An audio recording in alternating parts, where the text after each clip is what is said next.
Okay so hello everyone. तो यहाँ पे हम देखेंगे एक लीनियर इक्वेशन टू वेरिएबल्स के क्वेश्चन को कि जब इस तरीके के सिमिलर नंबर अलग अलग वेरिएबल्स के साथ दे दिया जाए तब वैसे क्वेश्चंस को हम लोग किस तरीके से सॉल्व करते हैं। ओके, तो फर्स्ट थिंग इसमें करना क्या है, ये बात होगी। तो जब भी इस तरीके का क्वेश्चन आपको दिखे तो उसमें दो दो स्टेप्स में जाना है। First step adding both the equation, यानी दोनों इक्वेशन को जोड़ना है। सेकंड स्टेप क्या करना है, दोनों इक्वेशन को सब्ट्रैक्ट करना है। तो यहाँ पे इस जगह पे सबसे पहले इसे हम इक्वेशन 1 और इसे हम इक्वेशन 2 मान लेंगे। ठीक है, इसके बाद क्या है, तो हमने क्या बोला कि दोनों इक्वेशन को दोनों पहले ऐड करना है। तो क्या adding both the equation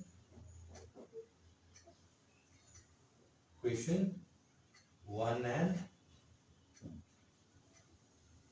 2 we will get या we get, यानी कि दोनों इक्वेशन को ऐड करने के बाद हमें यहाँ पे क्या मिलेगा। अगर ऐड करने जाए तो 348x प्लस 348y यही होने वाला है। लास्टली 7 3 10 2 3 1 4 हाथ में 1 9 17 1 16। ठीक, अब इसमें यहाँ से क्या 348 कॉमन हो सकता है, 348 तो कॉमन हो सकता है इस जगह पे। तो यहाँ पे x प्लस वाई, अब कॉमन लेने के बाद यहाँ पे तो x प्लस वाई के साथ मल्टीप्लिकेशन में रहेगा, इस साइड आएगा तो डिवाइड होगा। तो 1640 डिवाइडेड बाई 348 कितनी बार में, 5 टाइम में देखो तो 8 5 40, 5 को 20 4 24 हाथ में दो। Have I added wrong here? 9 8 17 इकड़ 7 3 10 2 3 1 4 9 8 17। अब यहाँ पे 17 होगा ना, एडिशन में होती होगी सॉरी। यहाँ पे 5 को 20 7 24, 3 हाथ में 2 3 5 15 2 17। यहाँ से सब खत्म, कितनी बार में 5 टाइम में, यानी कि इक्वल टू हमारा क्या होगा 5। तो इसे हम क्या कर लेंगे, इक्वेशन थर्ड हो गया हमारा। अब यहां से सब्ट्रैक्ट कर लेंगे। जब भी इस तरीके का similar subtracting with the equation 1 and 2,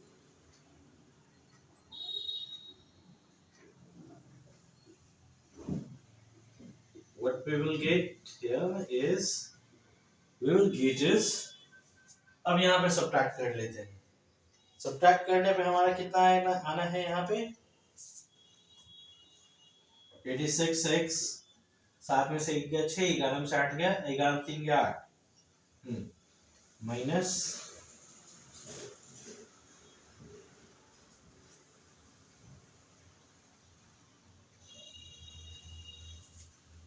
86y यहाँ भी 7 6 13। हाँ, सब्ट्रैक्ट करने पे इतना आने वाला है अगर हम सब्ट्रैक्ट कर ले तो।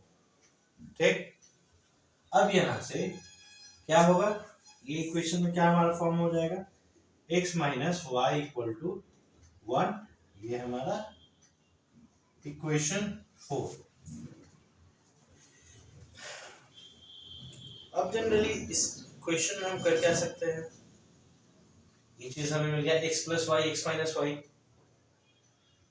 अब है कि भाई अब ये आगे कैसे सॉल्व होगा, यहाँ से तो या तो simply x equal to 1 plus Y कर ले और यहाँ पे पुट कर दे x का वैल्यू, वहां से आप फाइंड कर सकते हैं आसानी से y का वैल्यू। ठीक है, या फिर यहाँ से दोनों को अगर इक्वेशन 3 और इक्वेशन 4 को ऐड कर दे तो y और y कट जाना है, यहाँ से x इक्वल टू ऑटोमेटिक 4 आ जाना है आपको, या नहीं 6 और 2 3 आ जाना है x इक्वल टू। जैसे कैसे होगा, यहां से फिर वापस adding equation 3 and 4 we will get, यहाँ से दोनों को अब ऐड करेंगे तो 2x इक्वल टू 6 होना है।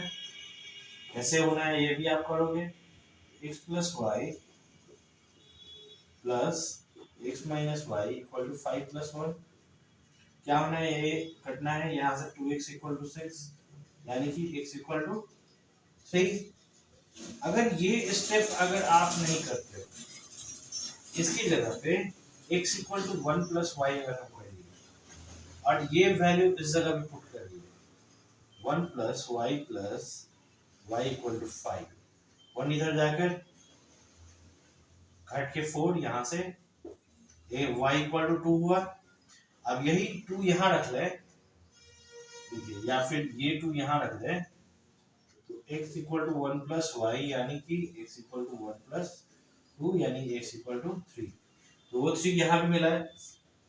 तो दोनों प्रोसीजर है, आप किसके थ्रू आप आगे की तरफ बढ़ना चाहते हो और किसके साथ बढ़ना चाह रहे हो, किसके साथ आप कंफर्टेबल हो सॉल्व करने में। आंसर तो यही आना है जिसके भी साथ आप कंफर्टेबल हो। जब भी इस तरीके का इक्वेशन आपको मिले तो इस प्रोसीजर में आपको बढ़ना है और आसानी से इसे सॉल्व कर लेना है। ओके, अब नेक्स्ट क्वेश्चन की तरफ अब हम बढ़ते हैं। तब तक आप वीडियो देख रहे हो तो पेज को फेसबुक पे देख रहे हो तो पेज फॉलो कर ले और यूट्यूब पे देख रहे हैं तो चैनल को सब्सक्राइब कर ले। इस तरीके के आप क्वेश्चन पे आते हैं। यहाँ पे 3 क्वेश्चन एक साथ हैं और इन सभी को सॉल्व कैसे करना है। तो simply first equation 1, equation 2 and equation 3 यहाँ से कर लेना है।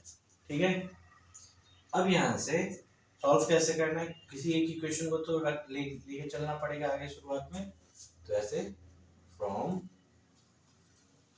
इक्वेशन किसे ले ले, चलिए 3 को ही ले लेते हैं। फ्रॉम इक्वेशन 3 क्या हो रहा है हमारे पास, हमें क्या मिलेगा, v गेट। अब देखिए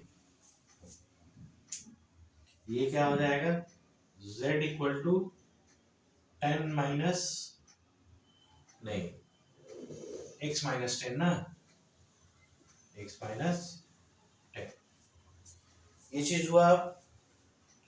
z equal to x minus 10।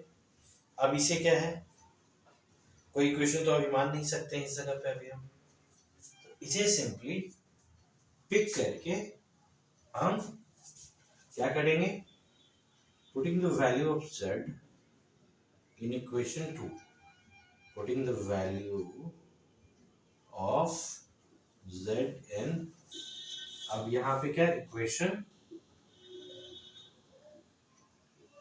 2 पे आप रख देते हो। अब जैसे ही इक्वेशन 2 पे इसका z का वैल्यू रखोगे तो क्या हो जाएगा, y माइनस ये क्या है x माइनस 10 इक्वल टू 6 यानी कि y minus x equal to, ये क्या हो जाएगा minus minus plus 10 equal to 6 यानी कि y minus x equal to minus 4, ये चीज होगा। अब यहां से ये कैसे सॉल्व करें हम इसे, अब इसे किसी तरीके से तो सॉल्व करना पड़ेगा जिससे कि हम आने वाले क्वेश्चंस से अच्छे से निकल पाए या हमारा कुछ वैल्यू निकल पाए इस जगह पे। बिना इसके तो निकलेगा नहीं। अब धीरे धीरे हम आगे की तरफ और ऐसे फंसते चले जाएंगे हम।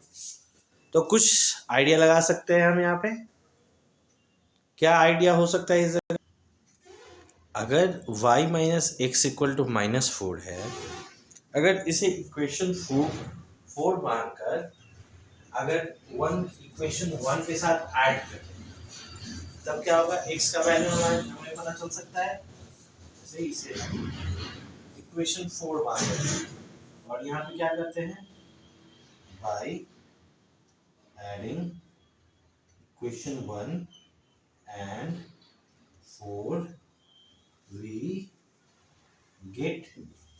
अब इसे ऐड करें, यहाँ पे y प्लस में है, यहाँ y माइनस में है। अब कहिएगा तो x भी प्लस माइनस में, पर यहाँ पे क्या है x1 x जो है 1 एक्स्ट्रा है, 1 टाइम x ज्यादा है यहाँ पे, क्योंकि यहाँ कोई वैल्यू नहीं तो 1x है, यहाँ पे 2x है, तो ये ऐड होके सिर्फ x plus 4 minus 4 equal to 0, यानी कि x इक्वल टू हमारा 0 हो गया। तो अब इस x का वैल्यू हम 1 बाई 1 अगर रखते जाए अलग अलग जगहों पे, जैसे हम इस x का वैल्यू यहाँ पे रखेंगे तो हमारा z का वैल्यू क्या हो जाएगा -10। अगर इस x का वैल्यू 0 हम यहाँ पे रखते हैं तो y इक्वल टू हमारा क्या हो जाएगा -4। यानी कि इस तरीके से भी, अगर इस तरीके से डबल अलग अलग इक्वेशन भी है, उसमें अगर उसके वेरिएबल का वैल्यू भी निकालना हो, जैसे linear equation in two variable का जब चैप्टर हमने स्टार्ट किया था, वहां पे शुरुआती स्टार्ट किया ग्राफ से रिलेटेड। ओके, अब यहाँ पे है कि वेरिएबल्स का भी वैल्यू निकालना होता है। तो वेरिएबल का वैल्यू कुछ इस तरीके से निकलता है। कुछ टाइप्स थे जो मैंने अभी आपको बताए, या कुछ अलग वेराइटीज के इसमें क्वेश्चन थे, उसको मैंने अभी बताया है आपको कि कैसे आप इसमें सॉल्व करके निकाल सकते हैं। So we will go now on the next topic. Okay, अब इस चैप्टर में हमें क्या पढ़ना है, जैसे ये अभी आपने क्या इक्वेशंस को कैसे सॉल्व करना है, वहां से वैल्यू कैसे निकालना है, या ग्राफ पे कैसे रिप्रेजेंट करना है। इसके बाद linear equation in two variable में आप लोगों को मेथड्स ऑफ क्रॉस मल्टीप्लिकेशन भी पढ़ना होगा, जिसमें बेसिकली कुछ नहीं है, बस कुछ ध्यान में रखने की जरूरत है कि किस तरीके से इसमें मल्टीप्लाई होगा कोई भी नंबर्स। ठीक है, तो याद हमें क्या रखना है, जैसे कोई एक इक्वेशन है इस फॉर्म में,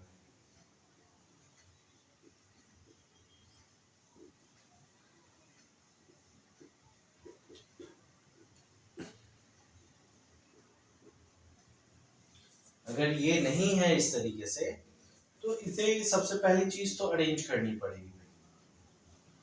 ये अगर सिंपली अगर ऐसे है 2x plus 3y equal to 4, तो इसे इस फॉर्म में पहले अरेंज करना पड़ेगा। कैसे 2x plus 3y minus 4 equal to 0, यानी कि सबसे पहले तो अरेंज करना है। अगर है तो ठीक है, नहीं है तो भाई पहले अरेंज करो। इसका मेथड क्या है, या कैसे ये सॉल्व होते हैं इस तरीके के क्वेश्चंस।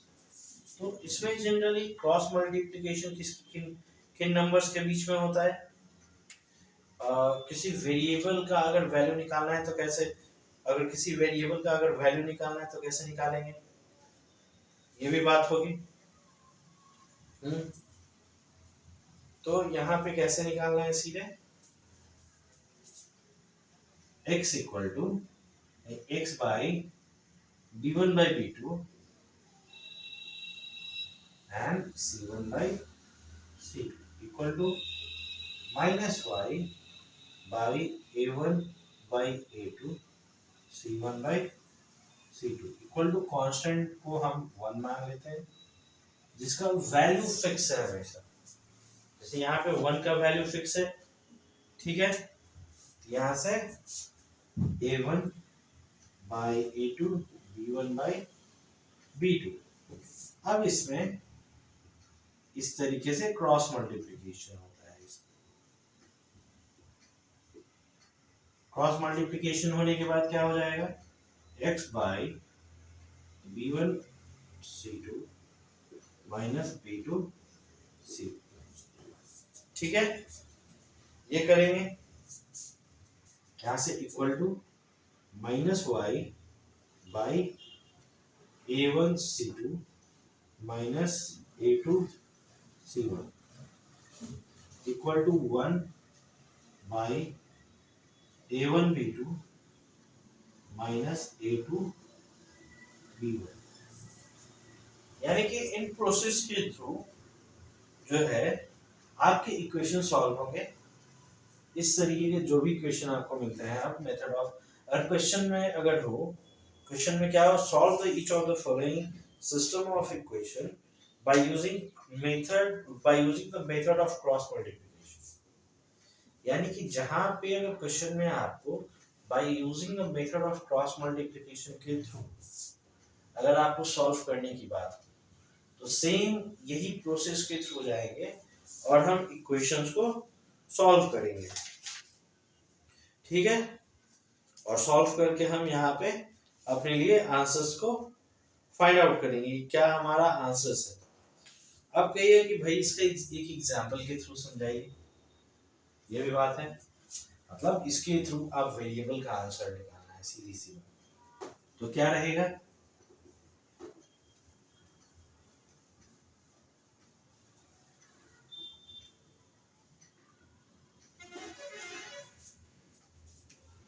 अगर फर्स्ट क्वेश्चन हम यहाँ पे करें x plus y equal to 7 and first equation it is, and second equation is 5x plus y equal to, first equation is 7, ठीक है। ये हमारा क्वेश्चन दिया गया है, ठीक। अब इसे सॉल्व करना है, ये बात है। सॉल्व करने के लिए क्या करोगे, तो हम क्या करेंगे, अगर क्वेश्चन में by using cross multiplication method है सॉल्व करने के लिए, तो उसके थ्रू करेंगे। तो क्या लिखना है उसके थ्रू बताने के लिए यहाँ पे कि हम सिर्फ क्रॉस मल्टीप्लिकेशन यूज कर रहे हैं, तो by cross multiplication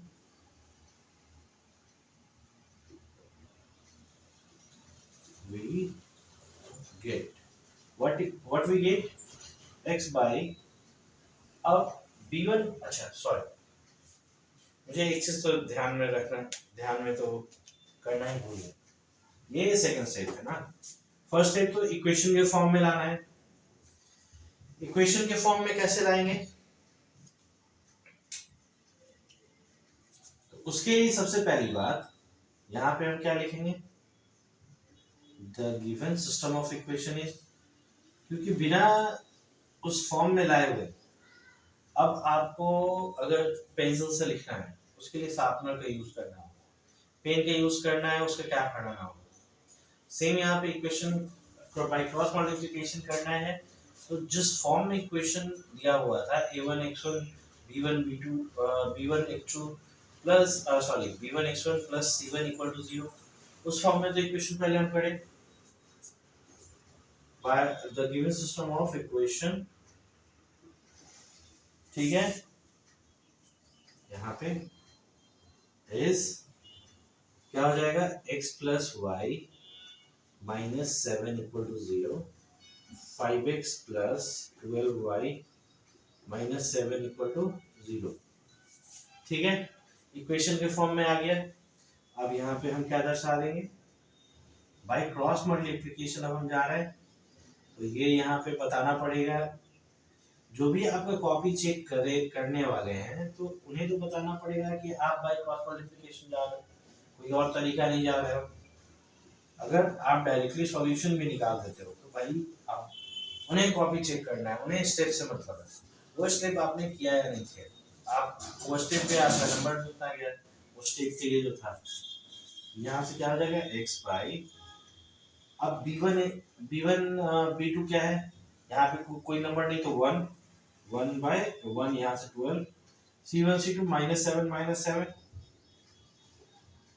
equal to minus Y by, ये यहाँ से क्या है a1 a2 by c1 c2, यानी कि 1 बाई 5 -7 इक्वल टू कांस्टेंट है 1, तो इसके लिए a1 a2 b1 b2 1 5,